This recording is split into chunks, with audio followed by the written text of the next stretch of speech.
પણ આ પ્રકારનું મોત અને ખોટા કર્મ કર્યા છે, આ પ્રકારનું મોત જો આપણે બંનેને એ હરોળમાં સંબોધીએ છીએ તો આવું ન થવું જોઈએ.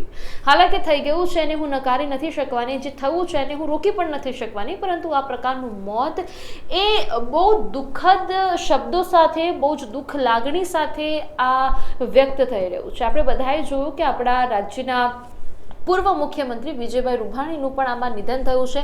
એમના પરિવારનું પણ હૈયાફાટ રુદન છે. દરેક લોકોના મોઢામાં બસ એ જ ચર્ચા છે કે રૂપાણી સાહેબનું મોત થઈ ગયું, પરંતુ મારે લોકોને કહેવું છે કે શું એમનું મોત થયું ફક્ત આપણે પદના નામે એમને બહુ યાદ કરીએ છીએ? તો એ 239 લોકોનું શું કે જેમનું કોઈ પદ નહોતું, પરંતુ એ પરિવાર માટે, એ ઘરના મોભી હતા, પરિવાર માટે સ્વજનો હતા. કોઈનો દીકરો હતો, કોઈની દીકરી હતી, કોઈનો પતિ હતો, કોઈનો બાપ હતો.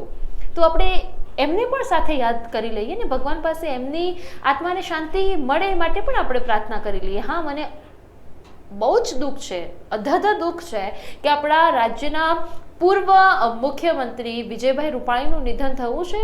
રૂપાણી સાહેબને પણ આ પ્રકારનું મોત નહોતું નસીબ થવું જોઈતું, પરંતુ એમને જે મોત નસીબ થયું છે એ મોત એ 239 લોકોને પણ થયું છે. તો આપણે જ્યારે એમની શ્રદ્ધાંજલિ આપીએ છીએ, ભાવપૂર્વક શ્રદ્ધાંજલિ જો આપણે એમને આપીએ છીએ, તો આપણે 239 લોકોને પણ ન ભૂલવા જોઈએ. જે સીટ આપણા રાજ્યના પૂર્વ મુખ્યમંત્રી રૂપાણી સાહેબની હતી, એના બાજુમાં પણ કોઈ સામાન્ય માણસ તો બેઠું હતું.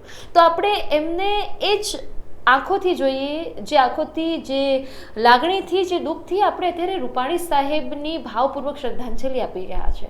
મને એ બધા જ લોકો જે મર્યા છે એમનું દુઃખ છે, અનહદ